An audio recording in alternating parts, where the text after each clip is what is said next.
Olá, graça e paz, eu sou o pastor Evandro Soares, da Primeira Igreja Presbiteriana Independente de Manaus, e esta é a EBD Online. Nós estamos estudando sobre o tema Jesus o Nazareno, traços biográficos apaixonantes e desafiadores de Jesus de Nazaré. Nós já estudamos na primeira aula sobre Jesus como judeu da Galileia. Depois nós vimos Jesus como profeta do reino de Deus. Na terceira aula, nós estudamos sobre Jesus como poeta de Deus. Vimos também Jesus como defensor dos últimos. Hoje, então, nos convém estudar Jesus o Nazareno, e um outro traço biográfico dele é que ele foi conflituoso e controverso. Nós vamos nos basear em Mateus capítulo 23, do versículo 1 ao versículo 12. Diz assim então a palavra do Senhor. Então, falou Jesus às multidões e aos seus discípulos. Na cadeira de Moisés se assentaram os escribas e os fariseus. Fazei e guardai, pois, tudo quanto ele vos disserem, porém não os imiteis nas suas obras, porque dizem e não fazem. Atam fardos pesados e difíceis de carregar e os põem sobre os ombros dos homens. Entretanto, eles mesmos nem com o dedo querem movê-los. Praticam, porém, todas as suas obras com o fim de serem vistos os homens, pois alargam seus filactérios e alongam as suas franjas. Amam o primeiro lugar nos banquetes e as primeiras cadeiras nas sinagogas, as saudações nas praças e os serem chamados mestres pelos homens.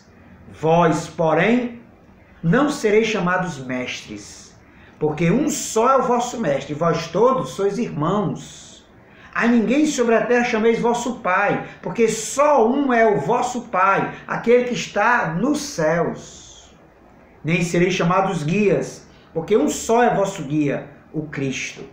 Mas o maior dentre vós será vosso servo. Quem a si mesmo se exaltar será humilhado, e quem a si mesmo se humilhar será exaltado. É inegável que um dos traços biográficos marcantes de Jesus, o Nazareno, foram os constantes conflitos e embates com os religiosos de seu tempo. Por isso, o motivo do nosso estudo seria um dos traços biográficos de Jesus, o fato dele ter sido conflituoso e controverso. Todos os evangelhos assinalam que Jesus recebeu forte oposição dos religiosos daquela época que representavam o judaísmo. É possível notar que a linguagem dos evangelistas enfatiza esse conflito de Jesus com os religiosos através de diversas perguntas e inquirições que os líderes religiosos daquele tempo fizeram ao Nazareno. Você encontra isso em Mateus capítulo 21, versículo 23, quando diz assim: tendo Jesus chegado ao templo, estando já ensinando, acercaram-se deles os principais sacerdotes e os anciãos do povo, perguntando: com que autoridade faz essas coisas? E quem te deu essa autoridade? Marcos também, no capítulo 12, Evangelho de Marcos, capítulo 12, versículo 13 e 14, também, uma outra pergunta. E enviaram-lhes alguns dos fariseus e dos herodianos para que o apanhassem alguma palavra, chegando, disseram-lhe: mestre, sabemos que és verdadeiro, não te importas com quem quer que seja, porque não olhas a aparência dos homens, antes, segundo a verdade, ensinas o caminho de Deus. É lícito pagar tributo a César ou não? Devemos ou não pagar? E outra passagem, Lucas capítulo 20, versículo 27 e 28, Lucas 20, observando, Lucas capítulo 20, versículo 27 e 28. Chegando alguns dos saduceus, homens que dizem não haver ressurreição, perguntaram-lhe. Note então que os religiosos da época de Jesus usavam esse método de perguntar a Jesus. Tais perguntas eram a forma encontrada pelos religiosos do tempo de Jesus de confrontá-lo nos seus ensinos e práticas, bem como pegá-lo em palavras comprometedoras em relação ao poder político. Notemos que os religiosos que entraram em conflito com Jesus estavam concentrados em Jerusalém. E foi somente com a ida do Nazareno para aquela cidade que esses conflitos se intensificaram.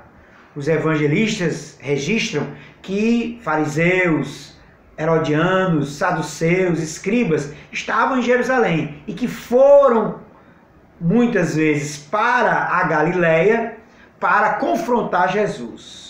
Marcos capítulo 7, versículo 1, registra isso. Olha lá, Evangelho de Marcos, capítulo 7, versículo 1. Ora, reuniram-se a Jesus os fariseus e alguns escribas vindos de Jerusalém. Os estudiosos dizem que fariseus, escribas, saduceus não atuavam pela Galileia, que ficavam mais concentrados na Judéia e sobretudo em Jerusalém. Por isso que os evangelistas registram que eles foram à Galileia ao saber das práticas e dos ensinos de Jesus que entravam em conflito com as práticas do judaísmo de então. Então esses religiosos foram à Galileia para confrontar Jesus através de perguntas capciosas. Mas quando Jesus então se dirige a Jerusalém para então passar a chamada Páscoa, celebrar a chamada Páscoa, aí então esses conflitos se intensificam, tomam uma proporção que culmina com a conspiração que resultou na morte de Jesus na cruz. Essa faceta de Jesus, o Nazareno, se mostra tão evidente nos evangelhos que nós não podemos negligenciá-la. Jesus foi sim conflituoso e controverso. Vários livros atuais têm tentado fazer esse resgate da figura de Jesus a partir das controvérsias e dos conflitos com que ele se envolveu com os religiosos do seu tempo. 3 gostaria de citar. Um é do teólogo católico mexicano Carlos Bravo Gallardo, intitulado Jesus, Homem em Conflito. É um livro muito interessante que mostra isso, que Jesus esteve em conflito com os religiosos e que essa seria uma definição de Jesus. Jesus, homem em conflito, devido ao confronto que Jesus teve com os religiosos do seu tempo. Um outro livro do pastor presbiteriano Antônio Carlos Costa, publicado pela editora Mundo Cristão, intitulado Azorrague, o conflito de Cristo com as instituições religiosas. É um livro também muito interessante que mostra, a partir de diversas passagens bíblicas, esse conflito de Jesus com as instituições religiosas e seus representantes naquela época, que eram fariseus, saduceus, sacerdotes e outros. E um terceiro livro, que também tenta resgatar, vem desde a década de 60. Foi publicado em inglês em 1968 pelo famoso biblista anglicano John Stott. O título do livro no original em inglês é Cristo, o Controversista, mas que somente em 2015 foi publicado em português com o título As Controvérsias de Jesus. É outro livro fascinante que mostra que Jesus foi sim um controversista. Foi alguém que entrou em embate com os religiosos do seu tempo. E todos esses livros então assinalam que Jesus foi conflituoso, controverso com os religiosos do seu tempo e que, como seguidores de Jesus, precisamos resgatar essa sua faceta e aprender com ela. Daí que a pergunta que podemos fazer para iniciar esse estudo é: o que podemos aprender dos conflitos de Jesus, o Nazareno, com os religiosos daquele tempo, que nos ajudem a entender e a resgatar a figura apaixonante e desafiadora do Galileu? Então, a primeira questão que nós gostaríamos de colocar respondendo a essa pergunta é entender quem eram os religiosos daquela época. O judaísmo daquela época estava dividido em pelo menos 7 partidos ou grupos religiosos. Primeiro, os fariseus, depois os saduceus, os zelotes, os essênios, os herodianos, os sacerdotes e os escribas. Quem eram então? Primeiro, os fariseus. Os fariseus eram um grupo de judeus que se consideravam separados, né, e enfatizavam a rígida observância da lei mosaica e dos preceitos rabínicos. Esses preceitos rabínicos não estavam na lei, mas tinham sido ensinados por mestres rabinos e que já somavam cerca de 600 mandamentos e que os fariseus julgavam observar. E o nome fariseu significava separado. Então eles se julgavam observantes da lei, da rigorosa lei mosaica, e então se separavam em santidade dos pecadores públicos, daquelas pessoas que eram transgressores da lei judaica. Os saduceus eram outro grupo de judeus bastante influenciado pela cultura grega, que eram aliados à elite sacerdotal e política daquela época. Então, por conta da influência grega, os saduceus não criam, por exemplo, na ressurreição dos mortos. Por isso que há um questionamento deles com Jesus acerca da ressurreição dos mortos. Porque eles, influenciados pelo pensamento grego, não criam que os mortos poderiam ressuscitar, porque havia todo um pensamento grego de que a carne, né, não poderia, a carne estava ligada ao mal, né, e a alma sim ao bem. Então a carne não poderia ressuscitar.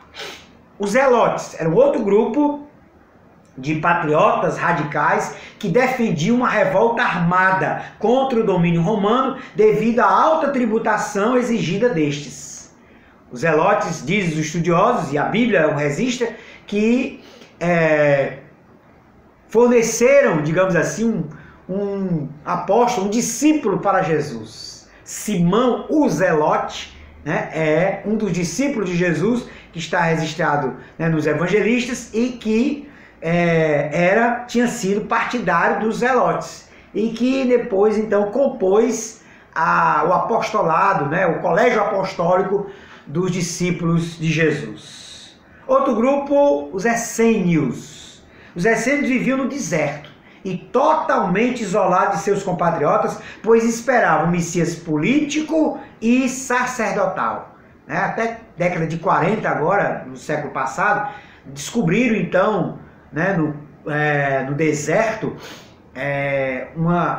vários papiros que dão a entender que tinham sido daquela comunidade dos essênios, né, que hoje esses documentos são conhecidos como papiros da comunidade do Qumran, e que revelam muito sobre essa comunidade muito isolada que viveu na época de Jesus no deserto. Outro grupo, os herodianos. Esse grupo tinha estreita ligação com Herodes e seus descendentes e defendiam o governo de Herodes, um rei judeu, né, subserviente a Roma, ali, né, por toda a Judéia e Galiléia. Então, os herodianos eram os partidários de Herodes, que tinham uma conotação religiosa, mas muito mais uma conotação política, porque apoiavam Herodes como rei judeu ali entre os judeus naquela época. Outro grupo religioso, os sacerdotes. Sacerdotes é um grupo considerável de sacerdotes que ministravam no templo e eram responsáveis pelos sacrifícios de animais, arrecadação de impostos para manter o templo e também para carrear esses impostos também para Roma, para o Império Romano. Então os sacerdotes eram um grupo, né, também muito forte na época de Jesus, composto por vários sacerdotes e também pelo sumo sacerdote, que na época de Jesus, Anás e Caifás ocupavam, né, o sumo sacerdócio. E por último, os escribas. Os escribas eram um grupo que trabalhava como copistas da lei e de outros documentos, eram também educadores dos jovens da elite judaica e estavam ligados ao templo e aos fariseus. Então esses eram 7 grupos que eram considerados grupos religiosos, também com influência política, da época de Jesus. E aí nós então podemos passar por uma segunda questão. Compreendido então, né, de forma muito rápida, esses 7 grupos religiosos, nós podemos passar para as práticas conflituosas de Jesus. Que práticas de Jesus entraram em confronto, em conflito, em embate com os religiosos da sua época. E aí nós precisamos esclarecer que essas práticas de Jesus foram motivo de conflito com os religiosos, né? Mas algumas em especial geraram um clima de extrema tensão e que culminou com o plano e execução da sua morte. A maioria desses grupos religiosos entrou em conflito com Jesus, com exceção de dois. Os essênios, que estavam no deserto separados, que Jesus não teve contato com eles, pelo menos assim os evangelistas registram, né? Há um silêncio em relação a qualquer tipo de conflito de Jesus com os essênios. Há alguns estudiosos que defendem que João Batista esteve entre os essênios, que o próprio Jesus, quando esteve no deserto, 40 dias, teve contato, mas isso são hipóteses não prováveis à luz da Bíblia, à luz dos evangelistas. E o outro grupo foram os zelotes. E os zelotes também, a Bíblia não existe que Jesus teve conflito com os zelotes. Pelo contrário, um zelote fez parte dos discípulos de Jesus, foi Simão o Zelote. Não confundir com Simão Pedro, né? Simão o Zelote é outro. Então, a maioria dos grupos religiosos teve sim conflito com Jesus. E esse conflito se deu, sobretudo, pelas práticas de Jesus. Que práticas são essas? Eu separei 3 que sintetizam, simbolizam esse conflito de Jesus com os religiosos da sua época. Primeiro, o sábado. A liberdade de Jesus para curar, para operar, para libertar, para salvar no sábado.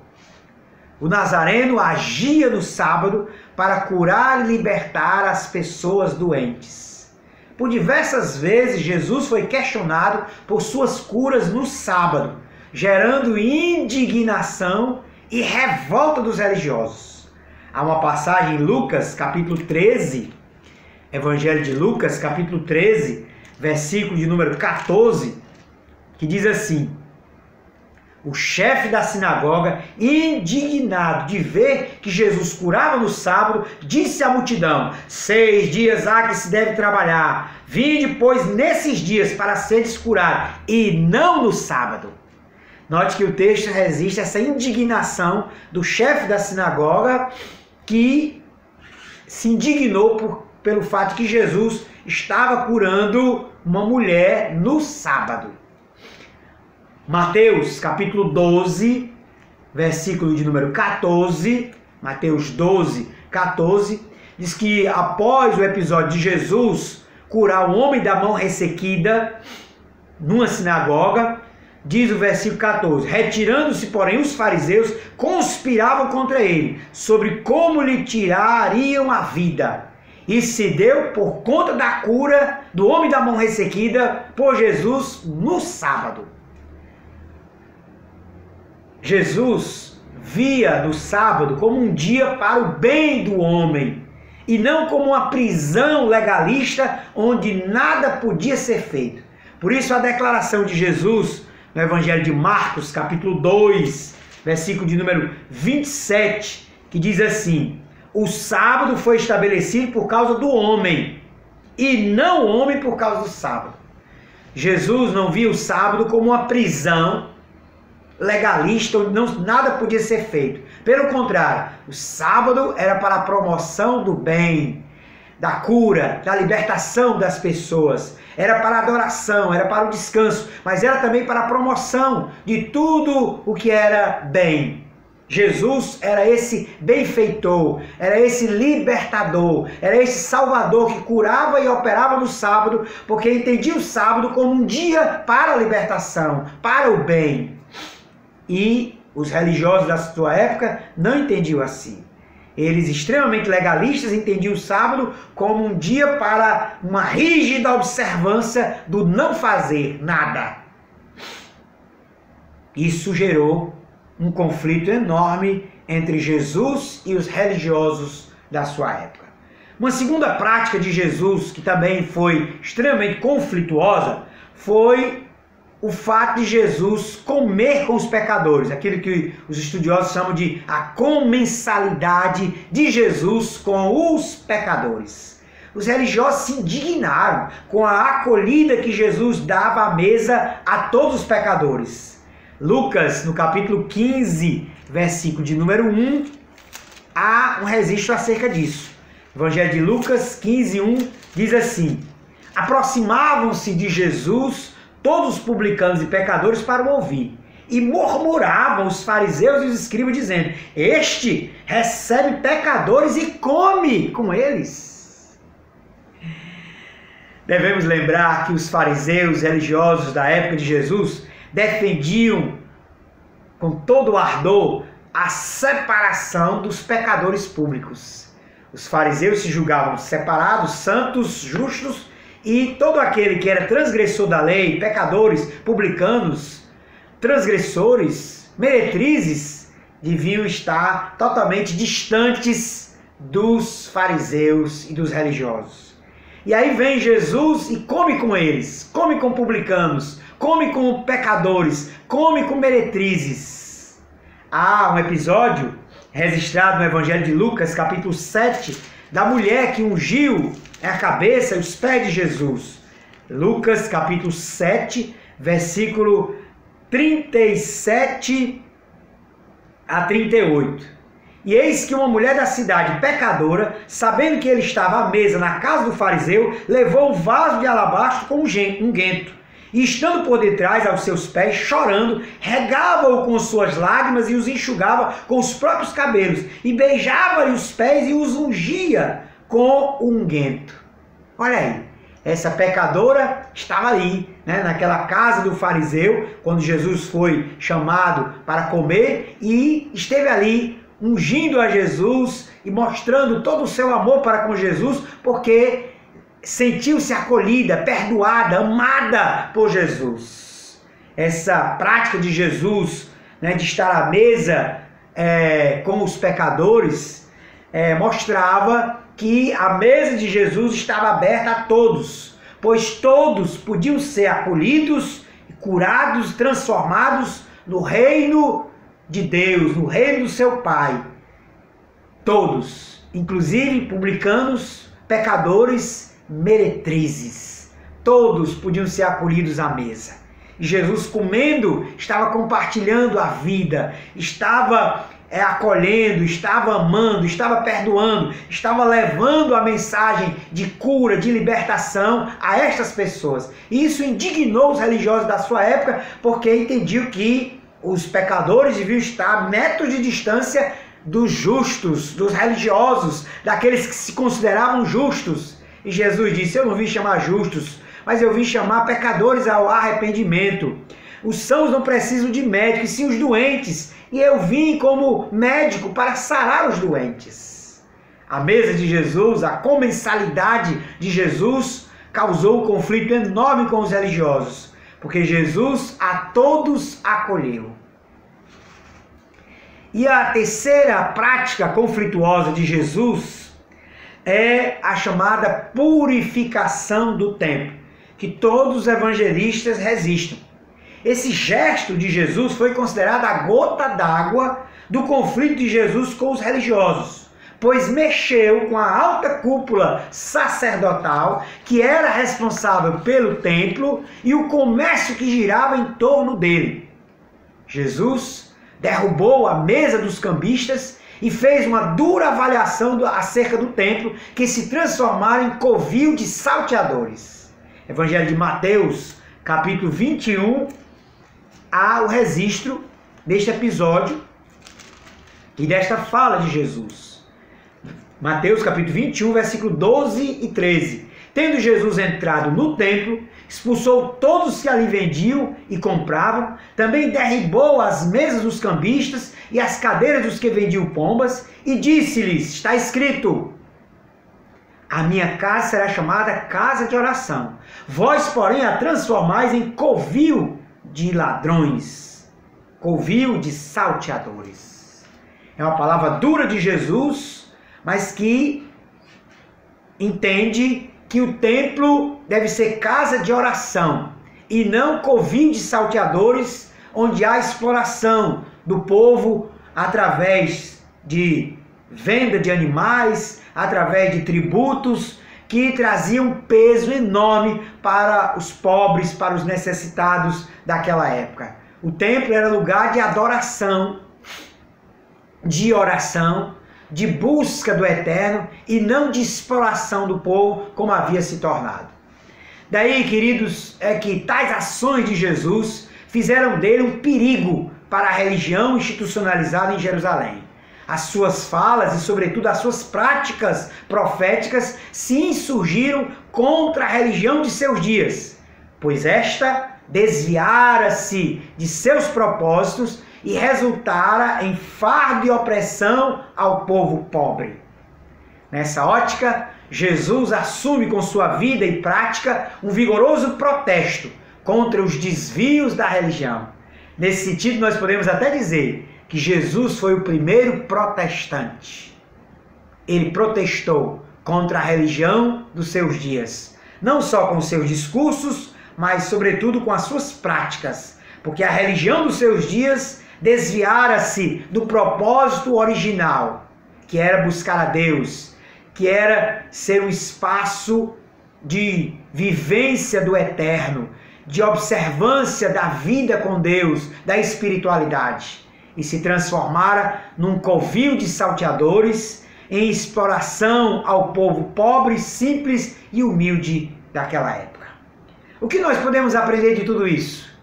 Que lições nós podemos tirar como seguidores de Jesus, como cristãos modernos, pós-modernos, acerca dessas práticas conflituosas de Jesus com os religiosos do seu tempo, que nos ensinem a também sermos seguidores de Jesus e dignificarmos a sua vida através do nosso seguimento.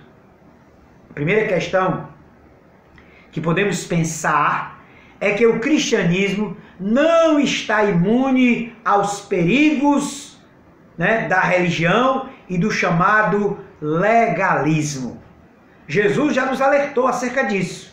Lá no capítulo 15 de Mateus, Evangelho de Mateus, capítulo 15, sobretudo no versículo, Mateus capítulo 15, versículo 5 a 12, quando Jesus, Mateus capítulo 16, do versículo 5 a 12, quando Jesus, no versículo 6, diz assim: vede e acautelai-vos do fermento dos fariseus e dos saduceus. E lá no versículo 12, diz assim o texto: então entenderam que não lhes dissera que se acautelasse do fermento dos pães, mas da doutrina dos fariseus e dos saduceus. Jesus alertara os seus discípulos: tomem cuidado, acautelem-se com a doutrina, com o fermento dos fariseus e dos saduceus. Então nós, cristãos, não estamos imunes a esse fermento, a essa doutrina. E a doutrina dos fariseus e dos saduceus era caracterizada, sobretudo, pelo extremo legalismo, da observância da lei, da observância dos ritos religiosos, acima das necessidades humanas. E aí Jesus faz uma crítica severa a isso, praticando a cura no sábado, não observando a limpeza das mãos e fazendo com que o sábado seja usado para a promoção do bem, da cura, da libertação das pessoas, mostrando a extrema liberdade que Jesus tinha, porque ele disse: o Filho do Homem também é Senhor do sábado. E nós então devemos ter muito cuidado, porque o legalismo é uma ameaça ao cristianismo e que nós cristãos não estamos imunes a ele.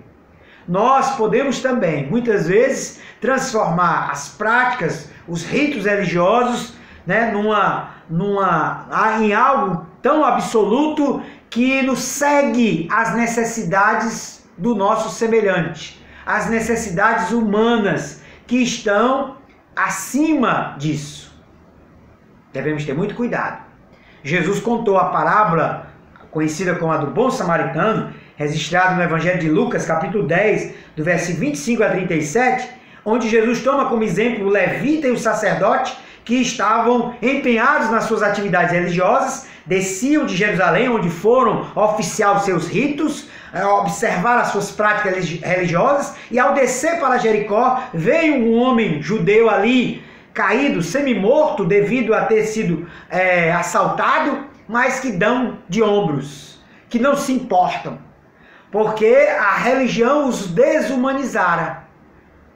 E aí nós devemos estar muito atentos a isso, para que o legalismo religioso, que também é uma ameaça a cada um de nós, não nos desumanize e não nos segue a necessidade humana, as necessidades de todos os seres humanos que estão ao nosso redor.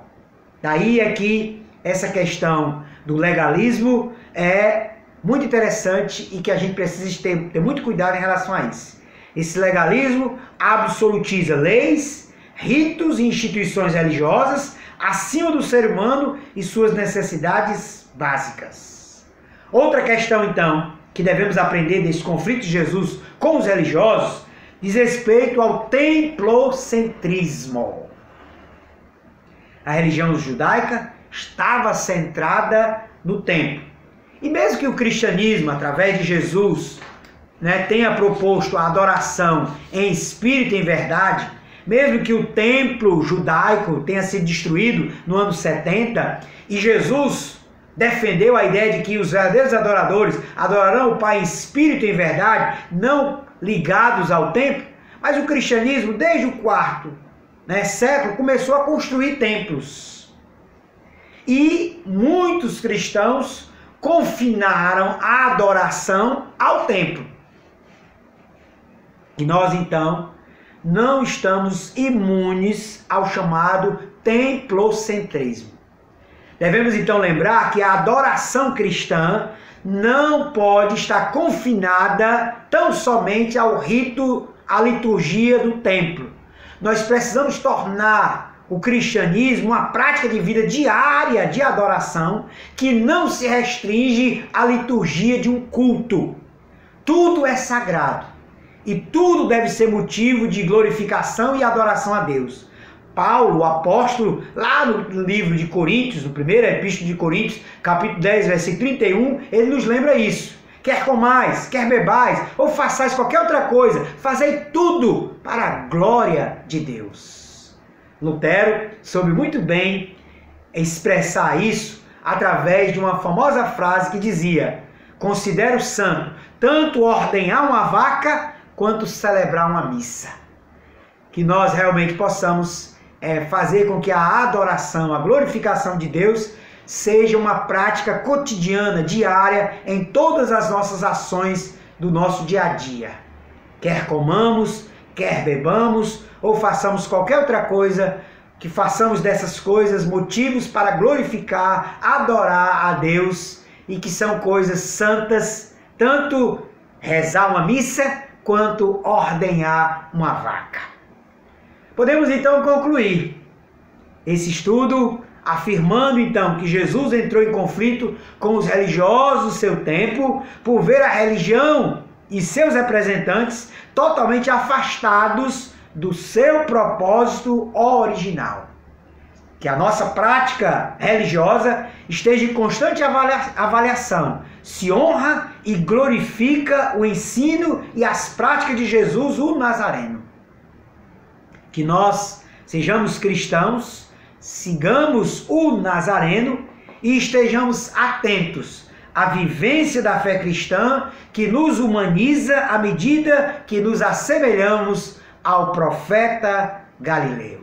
Deus abençoe a todos, em o nome de Jesus. Amém.